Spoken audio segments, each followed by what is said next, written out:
Hello everyone. So let us continue with the last topic of your first chapter, okay, which is the contribution of Swadeshi movement. हम लोग इस topic में ये जानेंगे कि Swadeshi movement का क्या रोल रहा या फिर क्या दिया स्वदेशी मूवमेंट ने इंडिया को, ओके. तो let us begin. So first point is the Swadeshi movement was able to give Indians a political knowledge regarding mass movement. Indian people learned that if the majority of the people come forward for a common cause, then a mass movement would certainly become successful. So ये first point का मतलब क्या है? First look at this keyword which is mass movement or political knowledge. Okay? So political knowledge का मतलब है कि the sense of knowing your government, what government is doing, what it should do, what are your rights, आपके अधिकार क्या है as a citizen. Okay, so उस time पे वो इतना डेवलप नहीं था. मास मूवमेंट का मतलब क्या होता है कि बहुत सारे लोग, mass, many people come together for a cause, for a movement. एक साथ वो लोग एकजुट होते हैं या तो प्रोटेस्ट करने के लिए या तो गवर्नमेंट को अपनी बात सुनाने के लिए.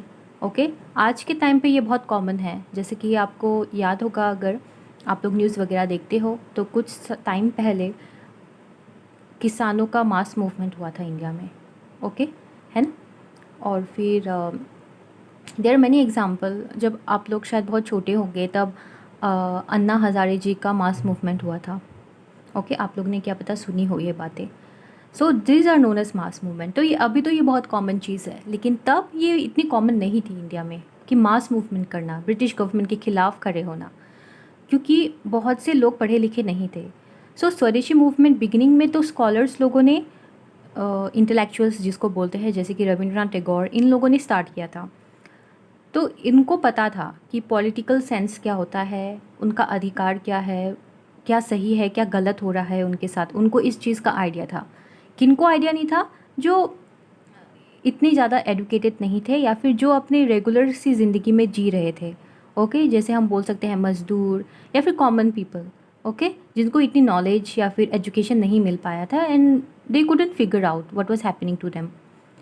सो लेकिन for the first time Swadeshi movement में देखते हैं कि ये सब सारे लोग, चाहे एजुकेटेड हो या अनएजुकेटेड हो, वो लोग सब मिलके स्वदेशी मूवमेंट में आ गए. तो इसलिए इसको बोलते हैं एक मास मूवमेंट था स्वदेशी मूवमेंट. ओके, अगर फीचर आपसे कभी पूछा जाए तो आप लोग ये बोल सकते हो कि Swadeshi movement was one of its kind a mass movement. Okay, second में देखिए, the Indian National Congress from its inception believed in peaceful demand to the British government for the development of India.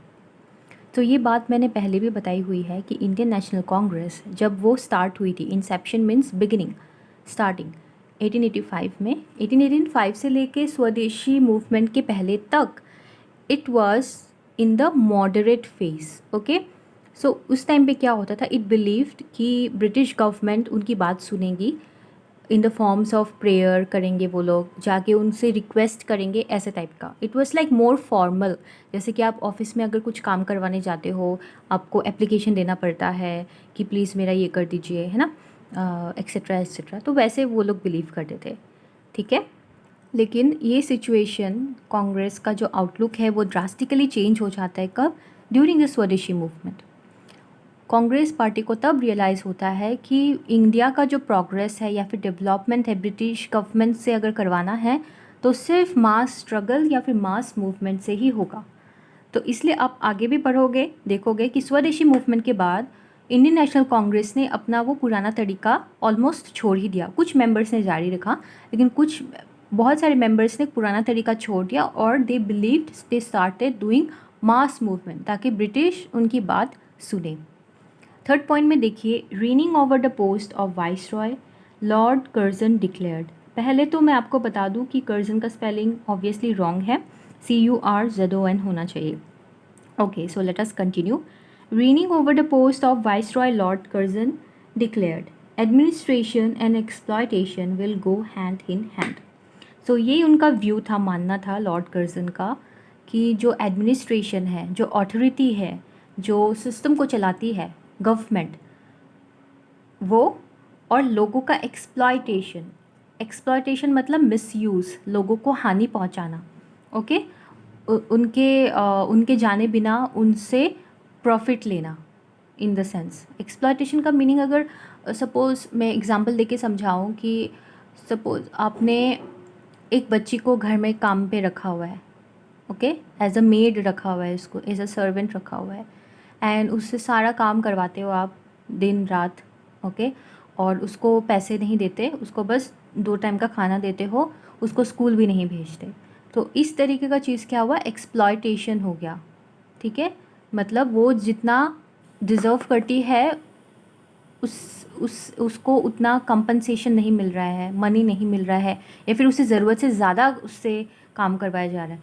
तो British क्या कर रही थी India में, उसका exploitation कर रही थी in the form of what, उसके जो रिसोर्सेज थे, ओके, रिसोर्सेज में आ गया उसका लैंड, आ गया उसके जो मिनरल्स या फिर गुड्स जो भी थे, रॉ टेक्सटाइल, कॉटन थे, कॉटन गुड्स, ज़रूरत से ज़्यादा ब्रिटिश गवर्नमेंट ले रही थी, किसानों से ज़्यादा it was taking taxes, but it was not giving anything in return, okay. So it was known as exploitation, British government was essentially exploitation.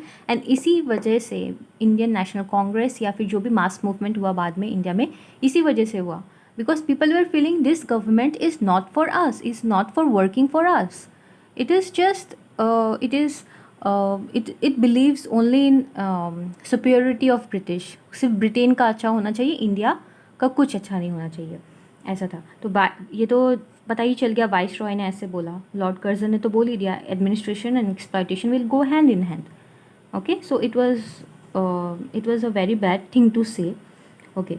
So this arrogance of the empirical ruler was retaliated through the determination of Indians to boycott foreign goods, the use of local goods, and the starting of local industries.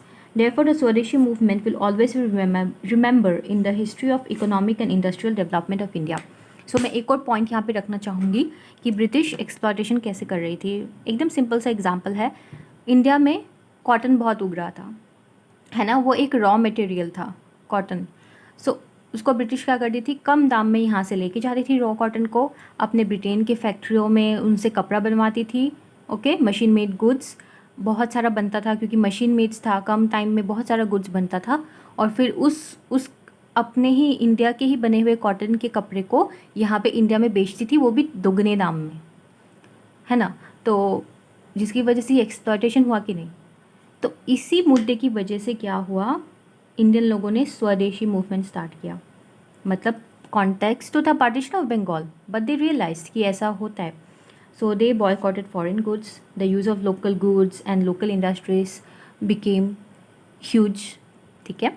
So therefore ये बोला गया है कि Swadeshi movement को हमेशा इसलिए याद रखा जाएगा क्योंकि इसमें से ही इंडियंस लोगों में खुद का इंडस्ट्रीज डेवलपमेंट करने का एक चाह या फिर इच्छा या फिर एक करेज आया, ओके। नेक्स्ट पॉइंट देखिए, the Indians got the privilege to demand for swaraj through the Swadeshi movement. The sense of nationalism stirred by Swadeshi movement compelled the Indian National Congress for the first time to take the proposal for demanding Swaraj in its Calcutta session in 1906 under the presidency of Dada Bhai Nauroji. So, स्वदेशी movement में एक और demand रखी गई थी, स्वराज, मतलब खुद से हम लोग सेल्फ रूल करेंगे। स्वदेशी मूवमेंट, स्व का मीनिंग होता है सेल्फ, ओके, राज का meaning obviously you know rule. So swaraj का डिमांड रखा गया था स्वदेशी मूवमेंट में। तो इस टाइम पे अ सेंस ऑफ नेशनलिज्म कि हम इंडियंस एक हैं, हम इंडियंस एक जगह को बिलोंग करते हैं, हमारी एक ही संस्कृति है, वो सेंस लोगों में जागा स्वदेशी मूवमेंट की वजह से। तो for the first time Indian National Congress में, जैसे कि हम लोग ने पॉइंट 2 में पढ़ा था, इंडियन नेशनल कांग्रेस ने फॉर द फर्स्ट टाइम उसने एक प्रपोजल लिया और कलकत्ता सेशन में इन 1906 में कहाँ पे इंडियन नेशनल कांग्रेस का सेशन हुआ था, कलकत्ता में, ओके। तो वहाँ पे उन्होंने एक प्रपोजल पास किया कि वो लोग स्वराज की मांग करेंगे। एंड उस सेशन के प्रेसिडेंट कौन बनाए गए थे, Dadabhai Naoroji, who is also known as the grand old man of India. Understood this point. तो पॉइंट नंबर 5 में आप पढ़ सकते हो कि स्वदेशी मूवमेंट वुमेन का पार्टिसिपेशन बहुत ज़्यादा था, मतलब ज़्यादा इन द सेंस कि बहुत हद तक था. Women came out of their home to participate in this mass struggle अपने अपने तरीके से. ओके तो हम लोग ने पढ़ा भी था कंट्रीब्यूशन ऑफ वुमेन. सो यहाँ पे एक इंसिडेंट, दो इंसिडेंट बताए गए हैं कि प्रफुल्ला चाकी को जब हैंग किया गया था, executed means hang, okay, death दिया गया था, death penalty by the British. So वहाँ पे बंगाल प्रोविंस में every family went on to fasting किया था, उन्होंने व्रत रखा था, भूखे रहे वो लोग. तो every kitchen was close down and all mothers passed the day by morning. खाना नहीं बनाया गया और सब माओ ने क्या किया, मॉर्निंग इन द सेंस मायूसी. ओके तो उन्होंने प्रफुल्ल चाकी के ऑनर में ये किया. द सेकेंड इंसिडेंट में क्या था कि भूपेंद्रनाथ दत्ता जो युगांतर के एडिटर थे, उनको पुलिस ने टॉर्चर किया था. ठीक है, तो क्योंकि वो क्या थे, एक one of the sharp criticiser of partition of Bengal के थे. ठीक है, तो उन्होंने पार्टीशन ऑफ बंगाल के साथ क्रिटिसिज्म किया था, तो जिसकी वजह से पुलिस ने उसको टॉर्चर किया. लेकिन उनकी माँ भुवेश्वरी देवी ने क्या किया, instead of crying over her sons torture, उन्होंने सब वुमेन को इकट्ठा किया और एक मास मूवमेंट किया against this incident, against this British rule. So उस टाइम के लिए ये बहुत बड़ी बात थी, ये बहुत हिम्मत की बात थी कि आप उस गवर्नमेंट के खिलाफ जो बहुत ताकतवर है, British government mind you was very powerful with its police army, उनके आर्म्स थे उनके पास. ओके सो उनके खिलाफ खड़ा होना, तो it was a very courageous thing. Okay so thousands of women came out to join the movement. Okay so last point देखिए, the Swadeshi movement also gave birth to armed movement. The tendency to resort to violent method occurred in some section of the activist. तो ऐसा नहीं था कि सब लोग सिर्फ mass movement ही कर रहे थे, नारा लगा रहे थे, स्ट्रीट्स में वॉक कर रहे थे झंडा लेके, ऐसा करने वाले थे. लेकिन कुछ उग्र भी थे जिसको हम लोग बोलते हैं रिवोल्यूशनरी या वायलेंट. तो वो लोग आर्म्स ले लिया उन लोगों ने, arms in the sense gun या फिर कुछ भी, तो जिसकी वजह से वो लोग अटैक या फिर वायलेंट मीन्स उनको लगता था कि बोलने से कुछ नहीं होगा, उनको they will have to take action, you know, fight. जैसे हीरो करता है ना एक्शन मूवी में, वैसा मतलब यू नो अत्याचार के खिलाफ उनको ऐसे आर्म्स उठाने पड़ेंगे, ब्रिटिश लोगों को किल करना पड़ेगा तभी मामला छूटेगा. तो ऐसा था कुछ लोगों के साथ. Okay so the decision to repeal the partition of Bengal clearly showed the defeat and discontentment of the British government. The success story of Swadeshi movement inspired the Indians to join and strengthen the national freedom struggle led by Mahatma Gandhi. The success of anti-partition movement will ever remain as an important event in the history of freedom struggle of India. So I think this is clear. इसमें यही बोला गया है कि Swadeshi movement ने एक mass movement की इच्छा जगा दी थी, नेशनलिज्म का जो बीज है वो बो दिया था स्वदेशी मूवमेंट की वजह से. तो अभी हम देखेंगे स्वदेशी मूवमेंट की वजह से धीरे धीरे not only because of Swadeshi movement, और भी सारी फैक्टर्स थे, but still people could come together against the British. It was a very big thing and a very noble thing, new thing. So yeah, so I will see you with the next chapter, but you do tell me if you want the question and answers of this chapter. I will try to provide it. Okay, so bye bye, all the best with this chapter. So after listening to this lecture, I will advise you to read the chapter, okay, and make your own notes, or you can use my notes also, which I have provided in the previous topics.